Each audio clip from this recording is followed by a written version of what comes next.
आज तक रावण का बहुत हमने मान निंदा पुराण सुना, पर जो आज वर्तमान में नरक में बैठा है ऐसे ही तीर्थंकर बनने वाला नहीं है। नहीं है, नहीं है। उसे भी विवेक था, उसे भी ज्ञान था, उसका एक छोटा सा नियम था, छोटा सा नियम लिया था। क्या युवाओं उतना सा नियम है आपके पास? मत लो और कोई नियम, मत लो, मत लो, कोई अणुव्रत भी मत ग्रहण करो, पर रावण जैसा तो कम से कम छोटा सा नियम ले लो कि रावण से भी गए बीते हैं। क्या हम रावण से भी गए बीते हैं? रावण का नियम था, जो स्त्री मुझे नहीं चाहेगी मैं उसको बलात् कभी प्रेरित नहीं करूंगा। हम प्रेरित नहीं करते, हम कोई वैसा पाप नहीं करते, कोई क्रिया नहीं करते, पर अपने भाव अपने चित्त को कितने बिगाड़ देते हैं दूसरों के चित्रों को देखकर। क्या होता है माता पिताओं, क्या होता है माता पिताओं, जो आपने झूठ बोलने की डिब्बी जो पकड़ा दी है उसमें फेसबुक में फेस के अलावा क्या देखते हैं, पापों के अलावा क्या किया? देते हम ही है और फिर कहते हम ही है। आज के बेटे बिगड़ रहे हैं, आज की बेटियां बिगड़ रही है, बिगाड़ने वाले कौन हैं? अच्छे संस्कार अगर हमने नहीं दिए तो वे पकड़ पक्के में ही बिगड़ जाएंगे। सर्वथा माता पिताओं उन युवाओं को दोष मत देना, मत देना, ना मोबाइल को दोष देना। ये बैठे हैं, वे बैठे हैं, वे भी तो युवा ही हैं, पर सोचना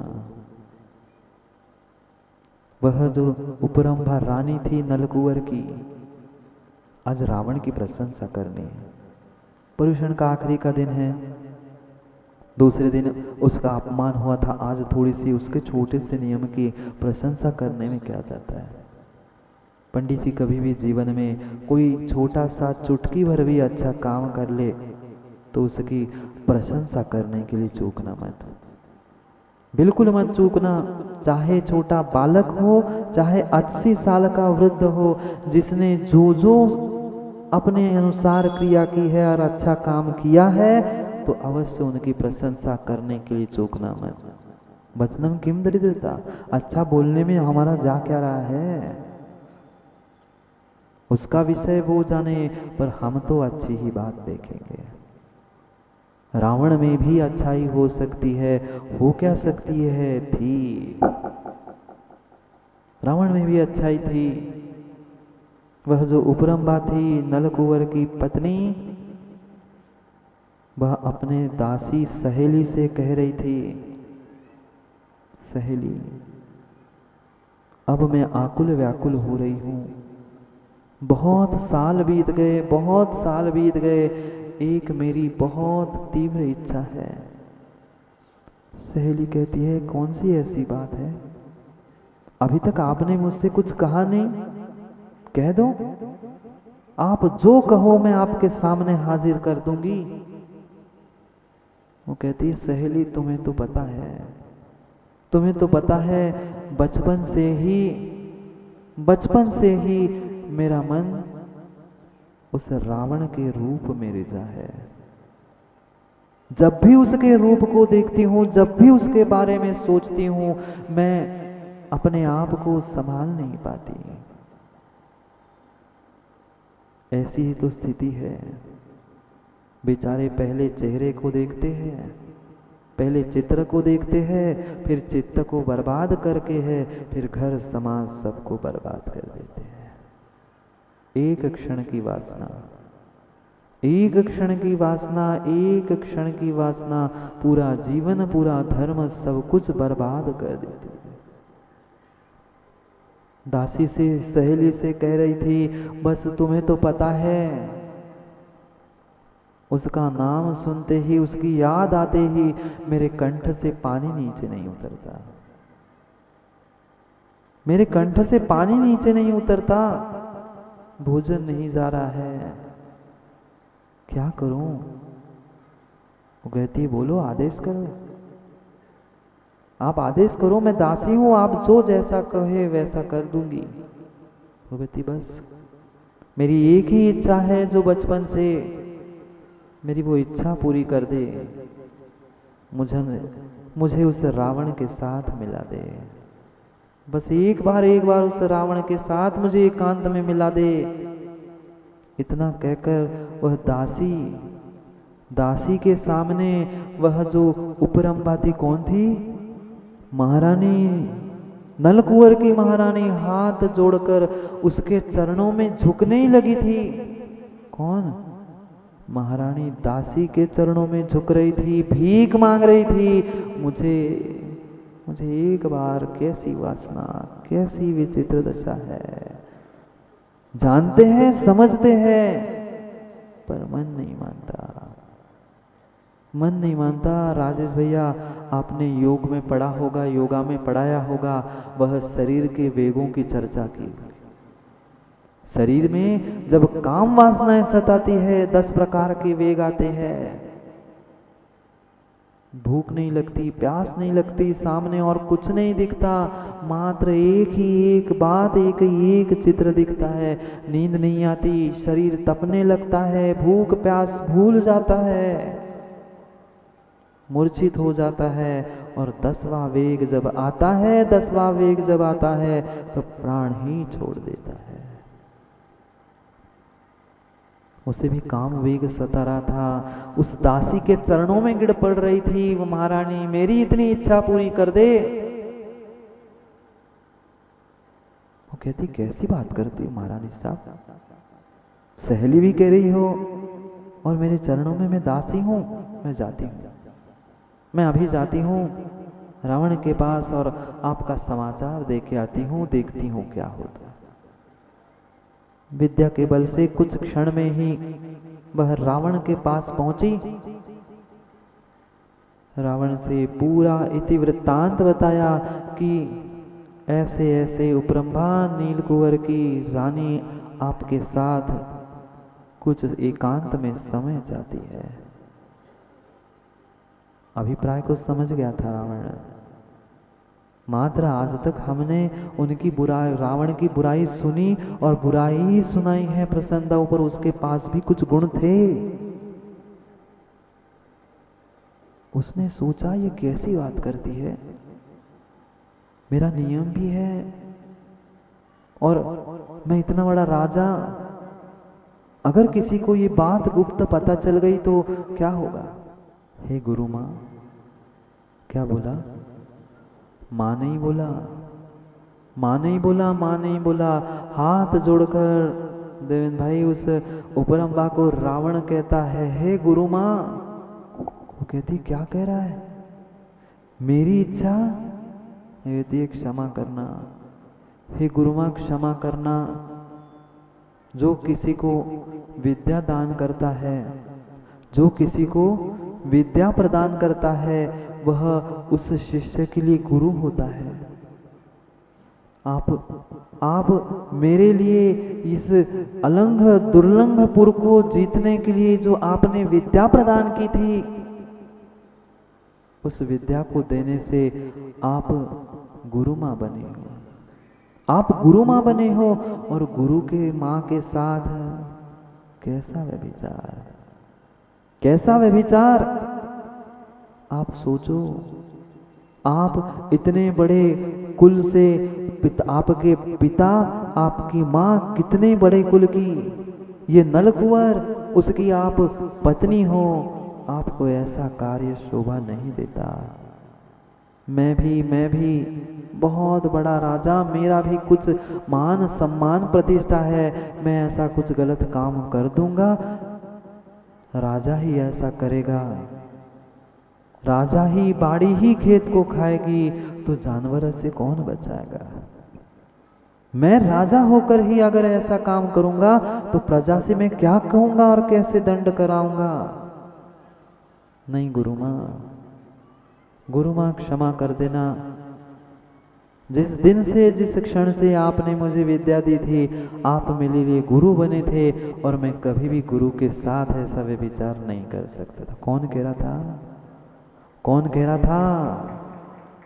नरक में जाने वाला रावण, पर जब तक समझ थी, जब तक अकल थी, तब तक समझ को नहीं समझ पा रही थी।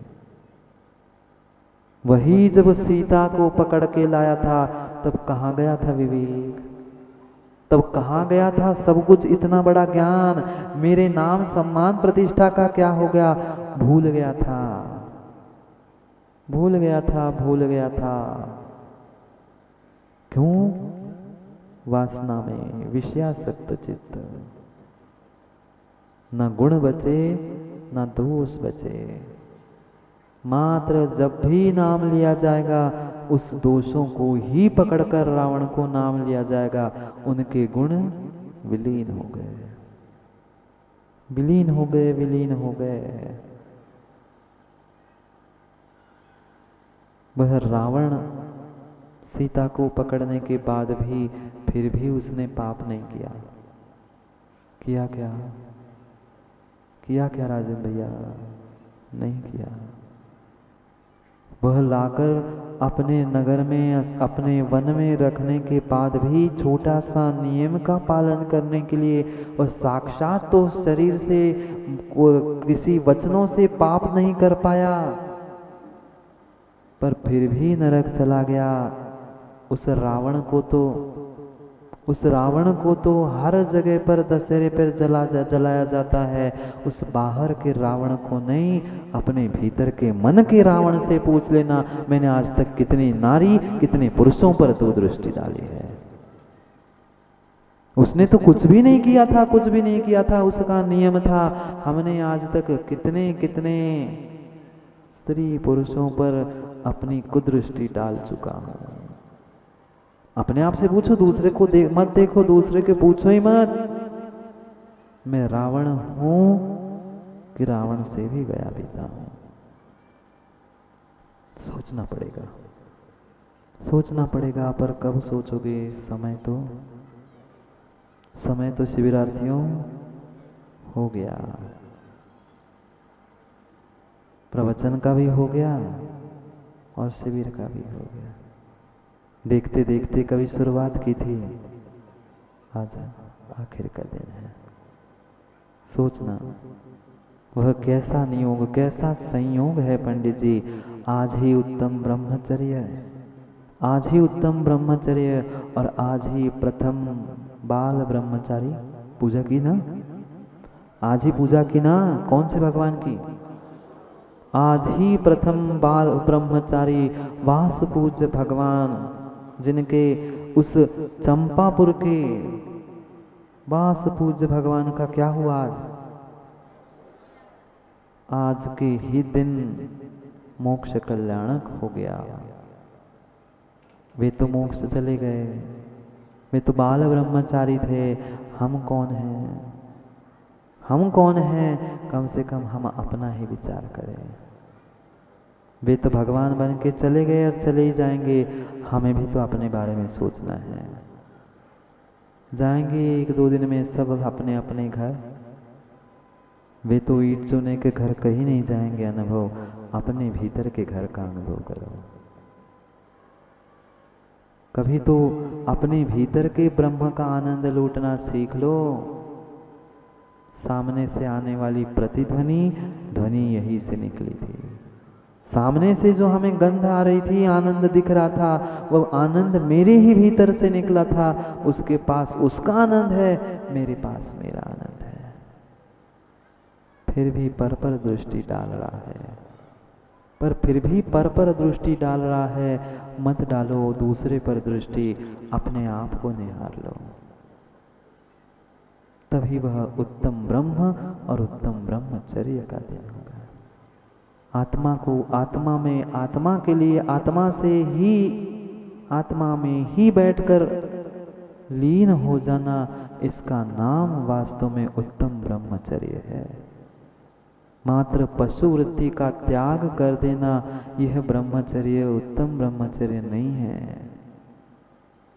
सभी बाहर की क्रियाओं को छोड़कर आत्मा में ही रममान हो जाना, यही उत्तम ब्रह्मचर्य है। इसीलिए तो निर्ग्रंथों को के लिए कहा है। इसीलिए तो निर्ग्रंथों के लिए कह रहे हैं, वे धरती के देवता धन्य है, वे धरती के देवता धन्ना ते भगवंता, जिनको सब कुछ सामने दिख रहा है फिर भी वे कुछ भी नहीं देख रहे, क्योंकि उनकी दृष्टि अंतर्मुखी है, इंद्रिय बहिर्मुखी थी।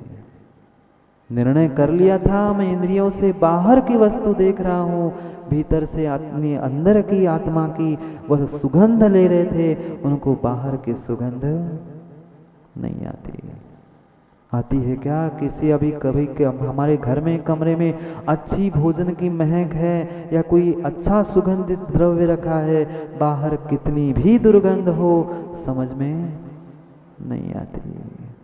ऐसे ही वे धरती के देवता, कितना बड़ा कठिन स्त्री परिचय कल समझा था, वो भी सहन करते क्योंकि भीतर की खुशबू आ रही थी, बाहर की गंध लेते ही नहीं है।